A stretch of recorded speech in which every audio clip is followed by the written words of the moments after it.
Hello everybody and welcome to the Film and Video Production Masterclass Week 4 production process. Really exciting. We're here, we've prepped everything, we have our script and we're ready to get into production. So we're gonna go over all the juicy fun stuff of really getting into the production time. So it's my favorite time. You've done all the groundwork, the prep, making it all work and happen, and you have your script, you have your cast, you have your locations, and you're itching and ready to get things going. So it's a really fun part. So again, thanks for joining us on this journey of the production process. My name's Tom Strnad. I'm the lead digital artist of the Creator Space project, and definitely want to thank all of our partners in making this project happen. So we have the Canada Council for the Arts, we have our library partners where you can access all the equipment we've been talking about, Blue Mountains Public Library, Collingwood Public Library, and the Wasaga Beach Public Library. So all these library partners, you can book equipment from Collingwood Public Library. We're just getting some of the equipment over there, so that will be available in the coming months. So just stay tuned. But Wasaga Beach Public Library and the Blue Mountains Public Library, you can access the Blackmagic Pocket Cinema Camera 4K there, the lights, all this amazing equipment. So again, just you can reach out to us. You can email me, Tom at tbmcs.ca if you have any questions. I'm just going to put that in the chat here, and any kind of technical questions or how do you access equipment, just let us know, and I'd be happy to go over what you might need, and still love to see scripts. Been seeing some people's ideas and concepts, but if you have scripts and production plans you want to send me, let me know, and we can definitely get that organized and ensuring that you have everything that you need to succeed in your production process. So let's get right into today's overview of what we're going to talk about. So today we're going to look at the final prep for your film or video production. Then we're going to get right into location management, cast and crew management, on-set equipment management, production process, and best practices there, and also the overall process, like how it works, what's involved in making it all happen, using the double system production method, and data management, and formatting, and returning equipment. And then we'll have a bit of time for some Q&A, but in the chat you can feel free to ask questions as we go, and we'll be able to go from there and make sure that everyone, if you have any questions, we can answer them and get to talk about that right away. So yeah, really exciting overall session. Lots to go over. Pretty jam-packed, and we'll take it from there. So let's get into final prep. What does that mean? Final prep for your film or video production. So this is what you need to do. So the first thing we did, we got our script going. We got cast and crew, equipment, props, and so on. So finalizing your production schedule. So you need times, dates, cast, crew, equipment. And by production schedule, that's what I'm talking about too, is like how do you get things booked, making sure that it's, you have it ready. So right now we have 1 week rentals, for example, with the library. So, if you need to film something, the best way to do it is if you can get it earlier. And let's say you need it on a Thursday, go and try and get it out on the Monday, and then you have it for a whole week. So it covers your Thursday or Friday, if it's a 2-day shoot, let's say. But just give yourself time so that you have that 1 week. It's a pretty big window to shoot for 1 or 2 days. You should be able to accommodate your production that way. Just be aware the equipment's not direct on demand for a specific date. So the sooner you can book it, communicate, let us know, talk to the libraries, and everyone can do our best to try to accommodate some timeline. But again, you have a week of rental, so you can definitely figure out how to accommodate a couple days of filming within that week. Shouldn't be a big problem. So make sure you have your cast and crew booked, equipment, and then have your props scheduled in. If you need to rent certain things, let's say you're renting a specific wardrobe or costume, make sure you have that booked, and then food and drinks, booking that in, making sure you have that. Step 2 here, notify your cast, crew, and location or locations about the start times prior to each day. So that's really important to make sure that everybody knows what time are they starting, what time they're ending, and what's happening each day. And create a schedule. and then notify everyone and also your locations of any changes. So are you changing the date? Is it moving? Was there a weather thing? If you're filming outside, maybe today was a bit snowy in April, for example, and that wouldn't necessarily work if you didn't want it to be a snowy day. So you might have to change things based on that. Maybe you film inside on a snowy day or a rainy day, and then you can go outside the next day. So sometimes you need to flip things around. So let everybody know that, because actors can be rehearsing and they need to know, like if they're rehearsing lines and getting everything ready, they want to know, okay, that maybe today the scenes are going to be these scenes instead of these other scenes, right? So to give them an opportunity to think about what they need to prep as well. And then also send reminders prior to each day. Really, really important. Don't assume that everybody's going to remember if you book them. If you said, hey, next month in May 10th, we're going to be filming something. Don't assume that everyone's going to remember that. So, May 5th, you might want to send reminders. May 9th, the day before, you want to send a reminder, hey, tomorrow at 8:30 a.m., we're going to start our filming. And just send those reminders always to make sure, that each day prior to and a few days before, everyone's still, available, ready if they have questions, and just keeps that communication going. Communication is really key in film or video production, keeping those lines of communication open throughout. And it doesn't hurt to double check, just make sure. Sometimes I'll even send reminders the morning of if someone's, coming in the afternoon, to say, hey, just so you know, you're still starting at 2 p.m. And just a reminder of that you're coming in at 2 p.m.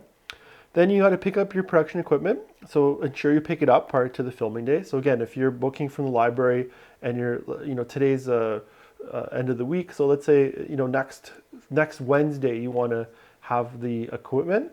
You can book it right now because you'll have it available for a whole week. So just remember to bookend that idea. So you have it for a week. So if you booked it today, picked it up, let's say tomorrow or Saturday, you could accommodate your Wednesday shoot, no problem. And that way and maybe it's out. So just be prepared with the library system. You might have to wait a week. So just have everybody a little bit flexible when using the library equipment, because someone could have it out and you'll have to wait till the following week to pick that up. So just be aware.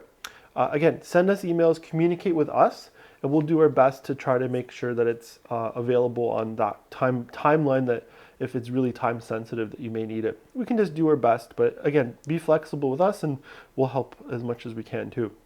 So then once you pick it up, get familiar with it. Once you have it, try it out. Go through some of our workshops, online videos and workshops, check it out. Make sure, like if you have the camera, make sure you have the camera, have a look at it, okay, this is how it works. This is how the lens goes on. This is where the battery goes. This is where the cards go, right? Like just think about all the little factors of what you're doing. Have a look at the lenses. Okay, this is how the lens works. And just be, have a familiarity with it, so you're not kind of caught off guard or trying to learn things on the day. So if you take it out, have it a few days before you're actually filming, get familiar with it. Really, really important to not leave it for the day of. Charge all your batteries, as we talked about in the last session. Charge all the batteries, have them all ready to go, and then format all your cards. So that's really key. Making sure you can format all the cards. And how do you do that? We'll look at that a bit later in the return time. We'll just do it then, some equipment demos in a bit later of today's session.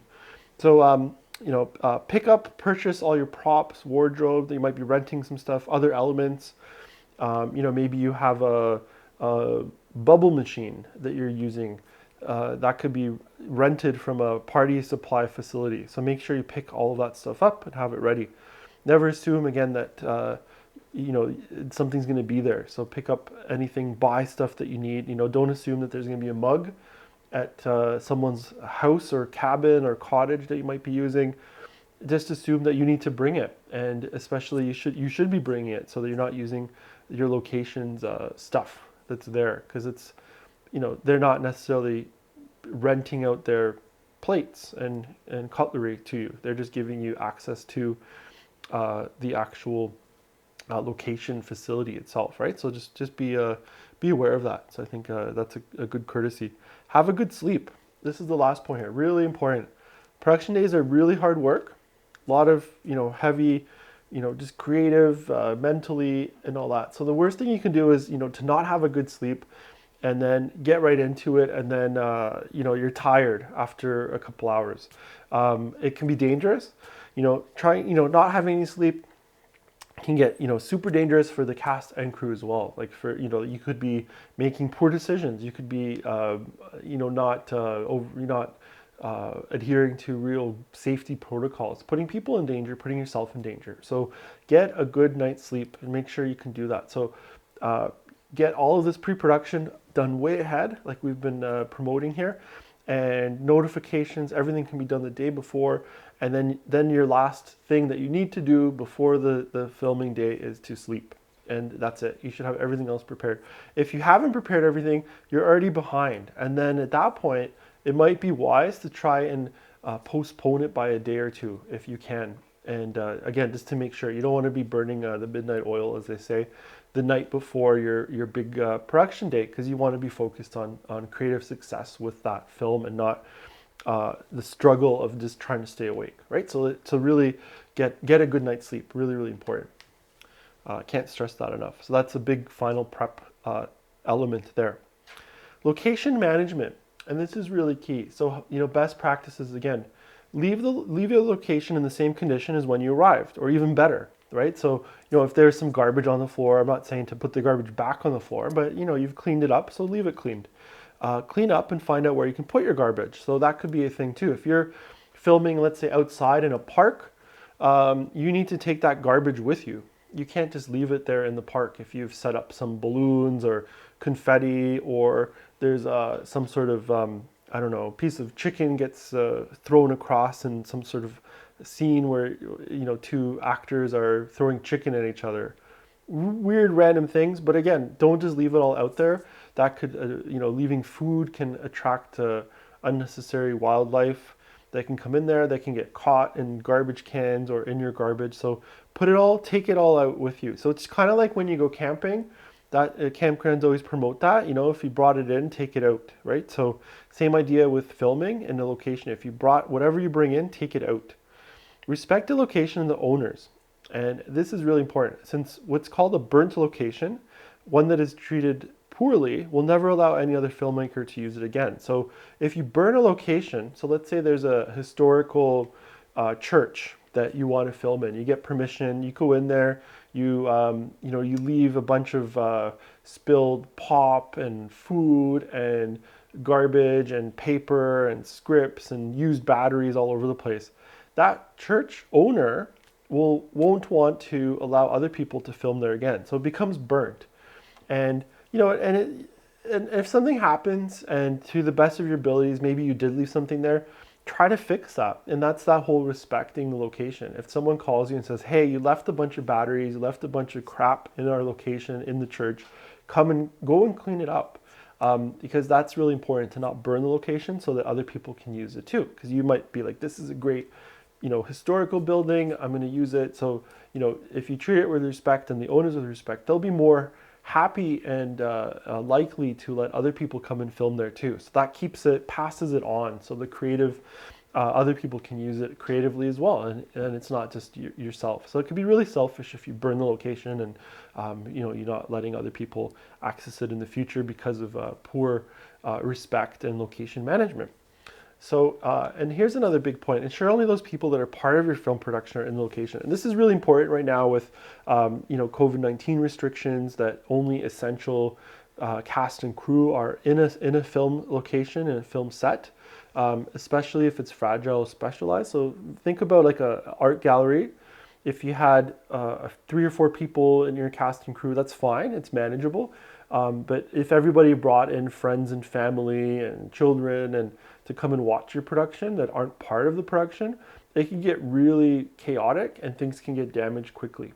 So that's really, really important. Just bring in the essential crew. And it's technically a requirement right now with COVID-19 restrictions. Only essential cast and crew can be in your film production. So you can't bring guests or family and friends that aren't part of essential production cast and crew. So really important guideline. So you want to stick to those guidelines right now. And it's actually a really good practice for the future. And that's what, we're finding a lot of things with some of these restrictions and guidelines. They're actually leading to better best practices where you don't have a film production set becoming a place to hang out and bring guests, which would happen in the past. And people love to go and see the process and watch that. If you want to share and let people see the process, get someone to get some behind the scenes footage and post that. Like, use it as a marketing tool, promote what you're doing. Instead of bringing people there, you can capture it and share it with more people. So why bring 10 people to visit your set when you can capture behind the scenes video and have 10,000 people watch that behind the scenes video? So much, much a better use of that behind the scenes concept than just bringing a few people that can potentially, again, ruin or damage things. So what happens if someone knocks over a $3,000 piece of art or rips it or kicks it through because you've brought too many people in? You're on the hook for that. You're going to have to pay that $3,000 damage process or through your insurance, right? So really think about that for location management. Okay, let's move on here. Cast and crew management. So here's a thing, and we're not going to get into, we can't provide legal advice or this, but you can go online and find what's called cast and crew deal memos. So it's, if you can create a short deal memo contract that outlines, that the cast and crew are working on your film for X amount of dollars or strictly as volunteers, that's really important for everyone to sign off on that and say, hey, they're working on, film ABC, entitled ABC, this role for this amount of dollars or for as a volunteer, and that you as the artist maintain the copyright. So that's really important for working with as artists, as in arts council grants, in if you are looking to post your video, even sell it commercially, have it online, you need to maintain all the rights. So that's really important, is have some sort of a deal memo contract with cast and crew, and then that they've signed off on it, and you as the artist are maintaining the final copyright of the film as it happens. If you don't have a deal memo, there can be cast and crew saying that, hey, I designed something as a production designer, or in wardrobe, I made this costume, so that appears in the film, so I have copyright to that appearance of that piece of wardrobe. It can get really complicated. So again, not giving legal advice, but if you can there's a lot of great deal memos available online. Just search it, cast deal memo sample, and you'll get something. It can be pretty short and simple, and you can also seek out a lawyer for creating such a contract for you if you'd like to do that as well, to be super safe. And it probably won't be too expensive, but it's a great way to look at it too. The next thing too, also ensure everyone has water, washrooms, and food. If you're leaving people in a location and they you need them to work, it's really important, if they don't have if you're not next to, let's say, a convenience store where they can just get something, that you bring them water and food with you. So always having some water. I recommend jugs, some sort of jugs, reusable water bottles that everyone can use. So you're avoiding the use of plastic bottles. So staying green as much as possible, environmentally friendly considerations. Same with food. Can you get compostable containers to put it in instead of styrofoam and plastic? So avoiding those. And if you are going to use plastic, make sure it's recyclable plastic, that it's not just throwaway single-use plastic. So make sure everything can be compostable, recyclable, cans, glass, versus styrofoam coffee cups that are just going to sit in landfill for 50, 60 years and just sit there. Washrooms, really important. Do you have washrooms? Are they available? Where can people get to washrooms? That's really key. And as I note here, these are essential rights. Like, you can't not have a washroom accessible for people. So if you are somewhere outdoors, make sure that there's some sort of a washroom facility. So again, if you're filming in a park, consider, will the washrooms be available? If you're assuming that people will just use the washroom outdoors on their own in the woods, don't assume that. Make sure you have that conversation. Say, there won't be washrooms, but I'm going to provide camping style, outdoor seated portable toilets. and that's okay. But make sure everyone's comfortable with that privacy is respected, and so on. Of if you're creating that, you can also look at renting a portable toilet solution. They're not that expensive, and they can get delivered and picked up, and then you have a toilet for the day.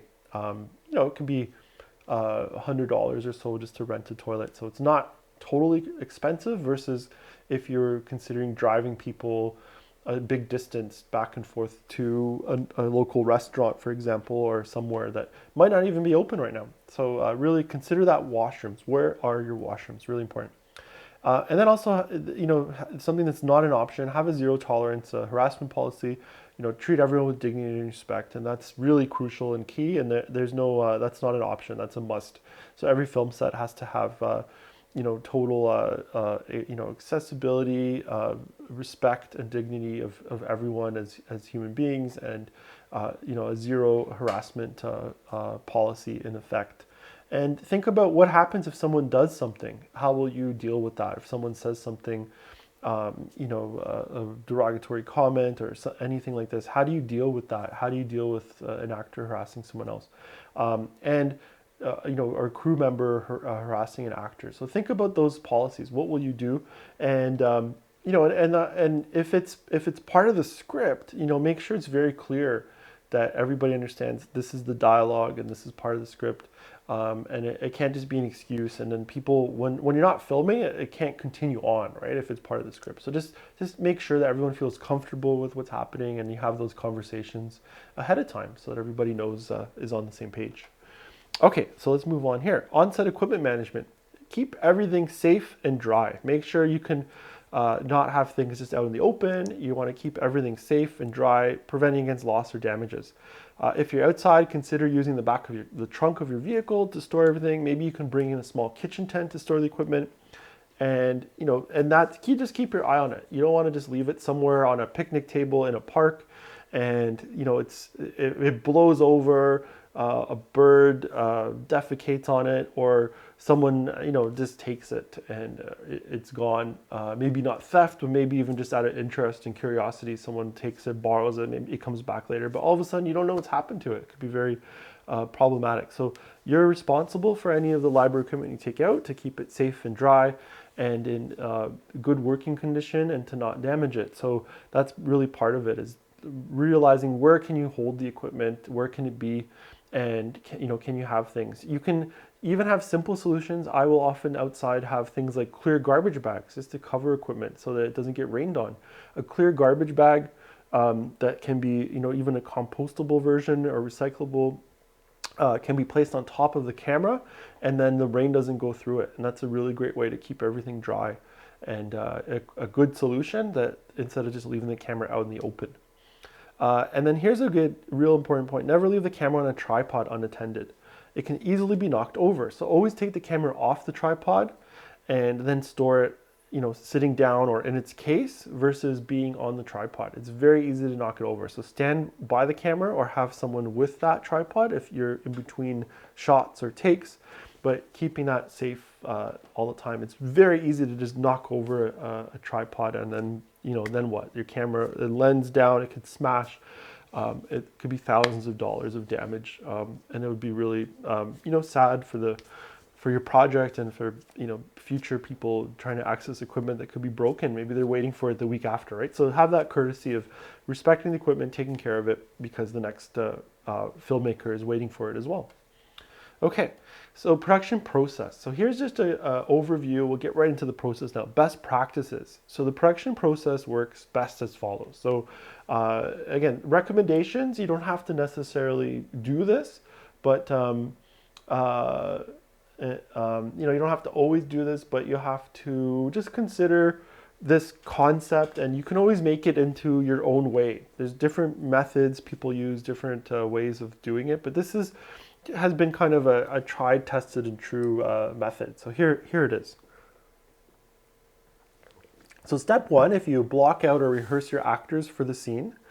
So that means is, taking your actors and in your environment and saying, hey, you're going to stand here, you're going to stand over here, you're going to talk, you're going to pass each other, or you're going to exchange a hard drive. It's part of a spy movie, and this is what happens. So that's called blocking it out and rehearsing what the dialogue is or what the actions are. Maybe there is no dialogue.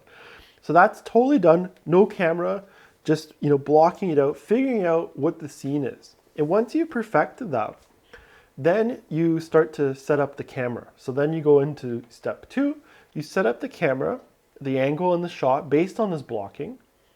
And then you're ready to get into, setting that camera angle up. So what kind of lens, what kind of shot size that we talked about. And this is then called a camera rehearsal. So step 3, we get into rehearsing for camera and sound. So you want to then be able to see it through the lens. So you've set up the camera angle. And in step 2, I should also add, that's where you would add lighting, if there is any, once you've seen your camera angle. So you can start to bring in some lighting. And the lighting will kind of continue throughout. So I didn't really want to put it specifically, but it would be basically from step 2 on, you're working with lighting to make sure it works for the shot. So obviously a light can't be in front of a camera. It would have to be beside it or around it so that it doesn't block the camera angle. Rehearse for camera and sound. So that keeps going. And make sure the blocking translates well when you rehearse for camera and sound. Maybe someone's head is cut off because they come too close to the camera or they get too far away. So get that all ready, and that comes down to like focus and making sure that they're close enough, far enough, moving. We're not cutting their head off like this. Like that's a bad problem, right? So you want to make sure, okay, you got to stay in the shot here so that you don't get your head cut off. So those kinds of things. So rehearse for the camera, and then we get right into we film the scene. And you can take multiple takes. You can give direction, so you can change things and say, hey, why don't we try this? Why don't you do this? Or I want to get, the character needs to be more like this. So you give that kind of direction, multiple takes. If necessary, maybe you got, it's perfect on the first take, you love it, and then you can move on.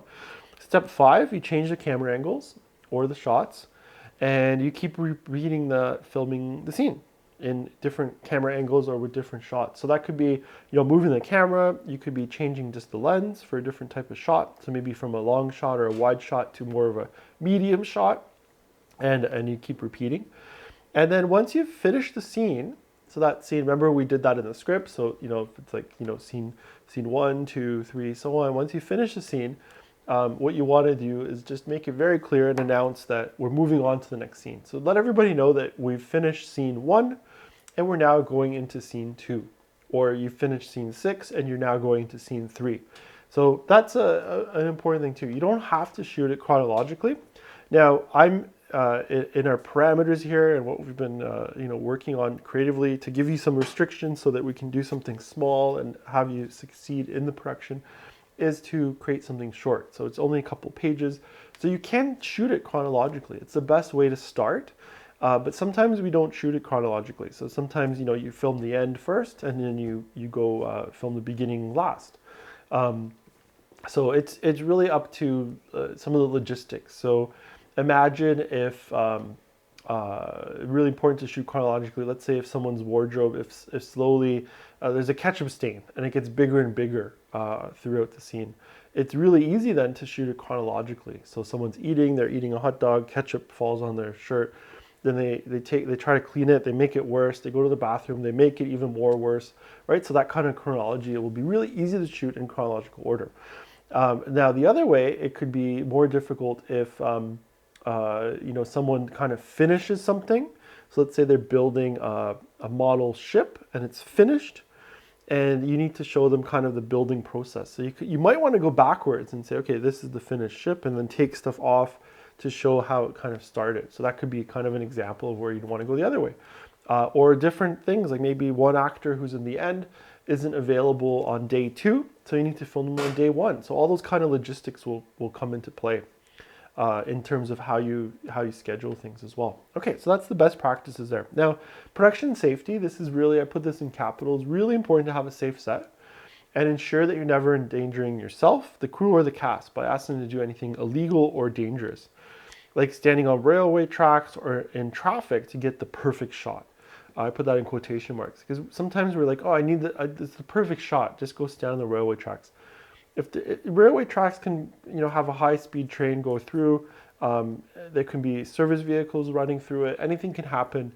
Someone could get stuck. They could be decommissioned railway tracks where they're rusty and need to be removed, and you're putting people in danger. So, think about what that means, and if you do need to do something like that, consider how you can do that safely. So, getting permission from the railway track yard owner, whatever the company is, finding out who's responsible for it, can you access it, and can it be done safely.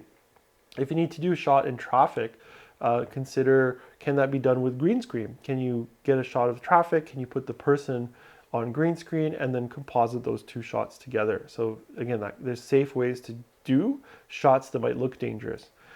So think about that. No one's ever throwing actors out of planes without, at least even if they are doing their own stunts, without parachutes and things like that, right? They're not just flying out of a plane if they end up, diving and landing in water or something. That it's all done safely and with stunts. So a safe film set's always your priority, right? So you don't want to, bad things have happened. People have died. People have been injured severely with just poor things. And the railway tracks is one incident where someone was filming a few years back. Camera assistant was on the railway tracks. The train went through, and unfortunately, the person was killed as a result. So it's really important to have production safety as a high priority. Okay, so now filming the scene. So really, great kind of process. So, you start to state that you're rolling or recording. And so that can be done if you have a camera set up and a recorder set up. So you can say camera speed, sound speed. If you're doing it all just in camera, sound and picture with the one camera, you can just say rolling or recording. And that's really important so that everybody knows that you have now started recording. So it's not a rehearsal. So, you can, if it's a rehearsal, you can just say rehearsal is up or rehearsing. So everybody knows that you're rehearsing.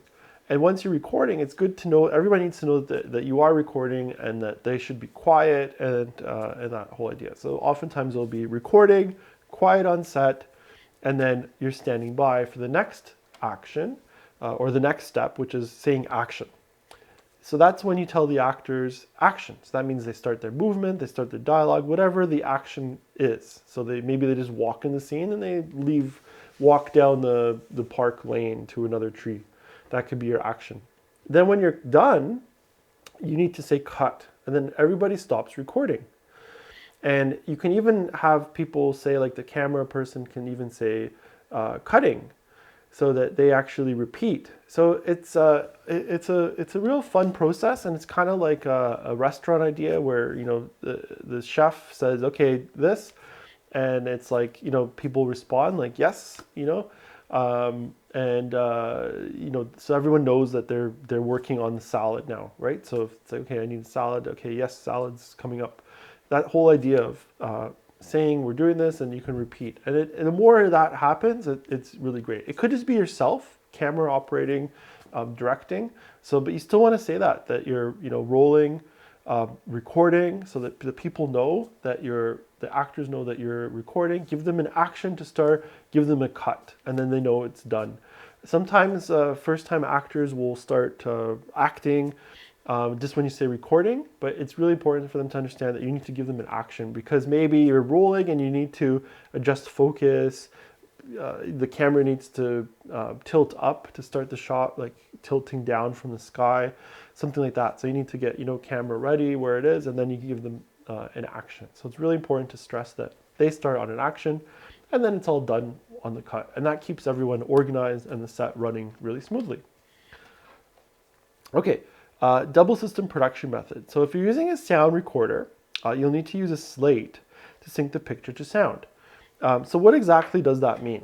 So the double sound recorder system is getting a sound recorder for sound. So you put your mics in. We talked about this a bit last week, and then the camera. So these are two separate things. And that's why it's called double system. So you have your sound, and you have your camera. So this is just picture, and this is just sound.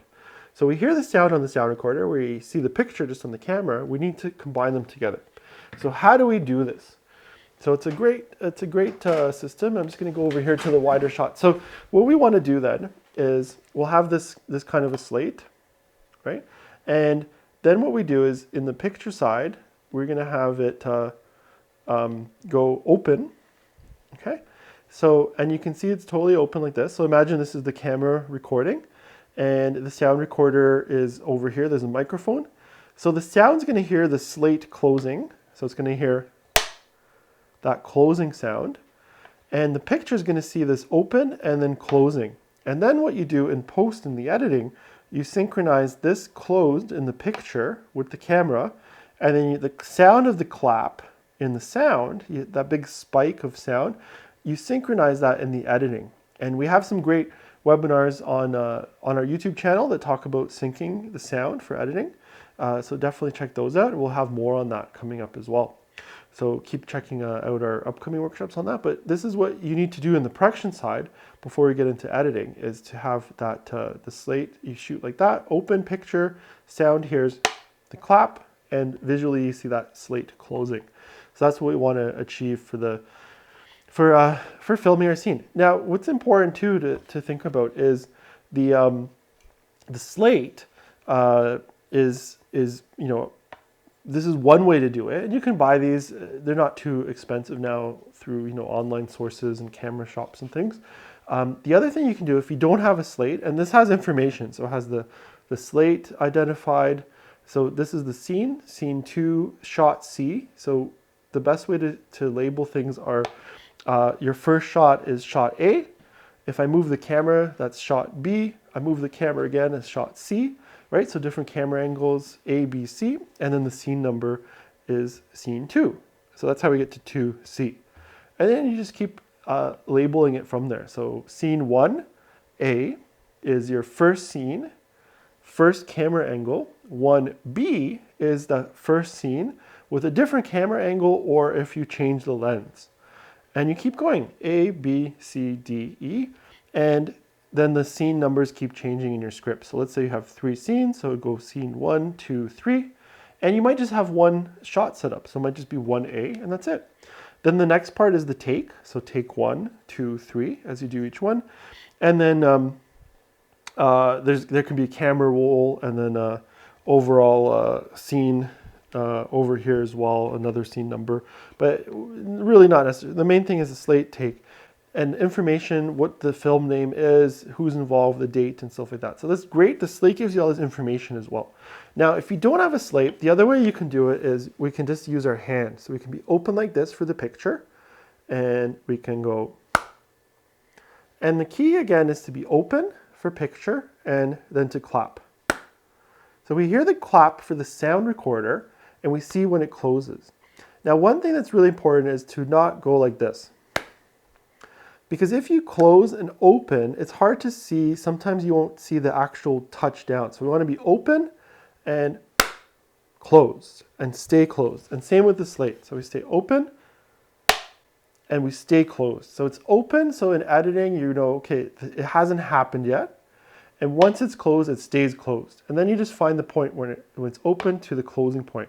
If I go like this, it's hard, and sometimes the camera won't even pick up when it just touches. It could be faster than 1/24th of a frame. So just really important to think about is how do you manage that a whole idea. So that's double system in a nutshell, using the slate and then numbering everything as best you can. So that organization is really great. Is can you put the scene number and on the slate. If you don't have a slate and you're doing the hand clap method, you can just say this is 1B, take 1. And then what you want to say is marker and marker. And that means you're saying marker just before it's going to clap down. And that's a really great way. Then in editing, you know that marker and then the clap's going to happen. So you don't have to really search around through potentially 20 minutes or 30 minutes of footage to figure out how to deal with that process. Okay, so let's move on. Data management. Okay, so we've talked about this before. We have a whole workshop on that, but back up all of your footage that you shot. You want to offload it, and then you want to back it all up to a hard drive, and then also a second hard drive. And this is key so that it exists in 2 locations. So you don't just want it on one hard drive, you want it on 2 hard drives so that it can exist in 2 locations. This prevents accidental loss of data or corruption. So what happens if one hard drive fails? It's not the end of the world because you have it on a second hard drive. Then the minute if the first hard drive fails or the second hard drive fails, then you want to again make sure you make another copy from that back, the one that's good, and make a second one again because you don't want that one to fail too. So it's really, very low probability that both hard drives will fail at the same time. But one hard drive failing is a lot lower in probability, and it happens more often than we realize. Some hard drives can fail in as little as a year. Some will run for 10 or 20 years without a problem. And remember, if they're not a solid state drive, there's a spinning platter. It's mechanical, and that can just seize. It could have issues. It could have read errors, and it can't find the data. Solid state drives will be less likely to have that kind of mechanical error corruption, but the data could still be lost just because, again, it's just data and data needs to be backed up. So always have 2 copies of everything and prevents accidental loss or corruption. Okay, so now formatting. So once your production is complete, you want to format the cards in camera after backing up that data up twice, like we said. Then you'll charge all the batteries, pack up the equipment, and ensure that it's all returned back to the library or rental facility. So that's a common courtesy is to charge all the batteries when you finish as well, so that it's technically ready if someone's picking it up right after you, and they don't have to potentially worry about charging it. Might be a small charge, but they won't be totally, if you've spent the batteries and they're all at 0, it's a nice courtesy to have them charged for the next person. If you have time, perhaps you're filming and you need to, you're finishing and you need to return equipment the same day, you might not get a chance. But then if that's the case, just let the library know that you haven't charged the batteries, and they can pass that information on to the next person so they're not caught off guard. And that's really just a nice a nice courtesy thing to do again. So let's just look at the formatting of the camera and how that works. Let's just have a quick look at that. So here's the camera. I'm just going to get close up in here on this this camera angle here. There we go. Okay, so I just want to get out of the light. So here's our Blackmagic Pocket camera. And you'll see that here we have the 2 cards that are available. And by pressing these, I go right over here, and you can see that it says, hey, format, and you have the choice, format the CFast card or format the SD card. So what does that mean? So on the side here, we have the door, and we have the CFast card, which is this bigger one. So click, and that comes out. And that's how we then use the reader, and we connect that to our computer to offload the data. It's just like a hard drive, so you copy it to another hard drive. That's the CFast 2.0 card. And that just slides back in here, clicks in like so. And we also have the SD card. And that's a more familiar type of card, the SD cards that you see in like photo cameras, and even our sound recorder has that kind of stuff. So those are the SD card and CFast card. Now you'll see that it's represented here on each side. So the CFast 2.0 card is here on the left, and the SD card's on the right. So what I need to do is I have 3 clips from I think last week when we just did some demoing on this. And so what you're going to do is hit the format card. Then it gives you 2 choices. It gives you the OS X, like the Mac. The Mac OS X file, or it gives you exFAT, which can be then used on Mac or Windows. So you can choose either one, and then you can also choose a real number. So this is going to call it A002, which is fine by me. I'm going to leave it as the OS X extended because that's what I'm going to use for in terms of Mac computers. And then, so if I don't want to edit the real number, then the next thing I do is I hit format, and it's going to ask you. This will erase all the data. It gives you a bunch of warnings before you actually do it. Then I'm going to go to format, and now it's going to ask me to hold it for 3 seconds, and you'll see this circle complete itself. So I'm going to hold this button, 1, 2, 3. Okay, and now it's formatting.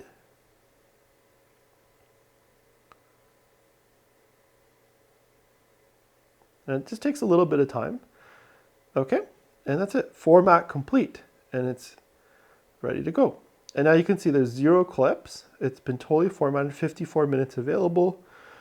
And this one has 0 clips already, so I don't need to format that. So that means none of my footage is on that camera.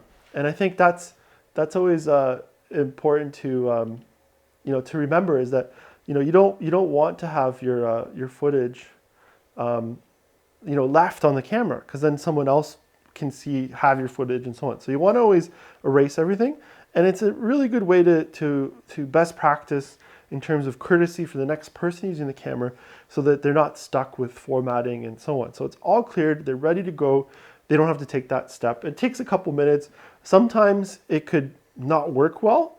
So you can also format it on a computer, just like you would a hard drive. If this doesn't want to work, there could be an issue with the card or something, but 99.9% is going to work in camera. But you can see it still takes a few minutes, and that could be a problem if you want to be ready to film right away, right? So formatting the card, really important to do before you start filming, but also once you've backed everything up, format the card before you return the camera. Really, really important to do that.